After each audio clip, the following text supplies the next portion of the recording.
माधवाचार्य गायत्री के घोर उपासक थे। वृंदावन में उन्होंने 13 वर्ष तक गायत्री के समस्त अनुष्ठान विधि पूर्वक किए, लेकिन उन्हें इससे न भौतिक न आध्यात्मिकता लाभ दिखा। वो निराश होकर काशी गए। वहाँ उन्हें एक वधूत मिला जिसने उन्हें 1 वर्ष तक काल भैरव की उपासना करने को कहा। उन्होंने काल भैरव की आराधना की। एक दिन उन्होंने आवाज सुनी, मैं प्रसन्न हूँ, वरदान मांगो। उन्हें लगा कि ये उनका भ्रम है, क्योंकि सिर्फ आवाज सुनाई दे रही थी, कोई दिखाई नहीं दे रहा था। उन्होंने सुना अनसुना कर दिया, लेकिन वही आवाज फिर से उन्हें 3 बार सुनाई दी। तब माधवाचार्य जी ने कहा, आप सामने आकर अपना परिचय दें। मैं अभी काल भैरव की उपासना में व्यस्त हूँ। सामने से आवाज आई, तो जिसकी उपासना कर रहा है वो मैं ही काल भैरव हूँ। माधवाचार्य जी ने कहा, तो फिर सामने क्यों नहीं आते? काल भैरव जी ने कहा, माधवा, तुमने 13 साल तक जिन गायत्री मंत्रों का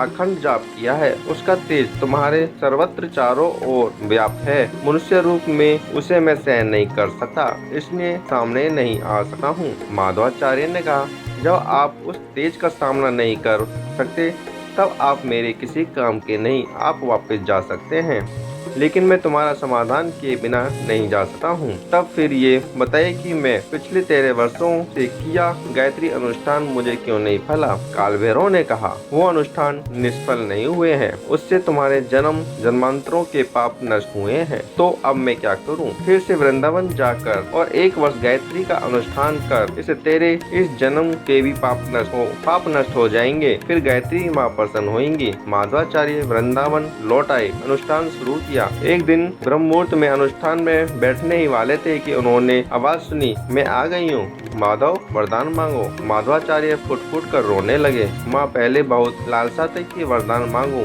लेकिन अब कुछ मांगने की इच्छा रही नहीं। माँ, आप जो मिल गई हो, माधव, तुम्हें मांगना तो पड़ेगा ही। माँ, ये देह शरीर भले ही नष्ट हो जाए, लेकिन इस शरीर से की गई भक्ति अमर रहे। इस भक्ति की आप सदैव ताकि रहो, यही वरदान दो। तथास्तु। आगे 3 वर्षों में माधवाचार्य जी ने माधव नियम नाम का एक अलौकिक ग्रंथ लिखा। याद रखिए, आपके द्वारा शुरू किए गए मंत्र जाप पहले दिन से ही काम करना शुरू कर देते हैं, लेकिन सबसे पहले प्रारब्ध के पापों को नष्ट करते हैं। देवताओं की शक्ति इन्हीं पापों को नष्ट करने में खर्च हो जाती है, और जैसे ही ये पाप नष्ट होते हैं, आपको एक अलौकिक तेज, एक आध्यात्मिक शक्ति और सिद्धि प्राप्त होने लगती है। इन्फॉर्मेशन अच्छी लगी तो वीडियो को करें लाइक, चैनल करें सब्सक्राइब। Thanks for watching. जय हिंद।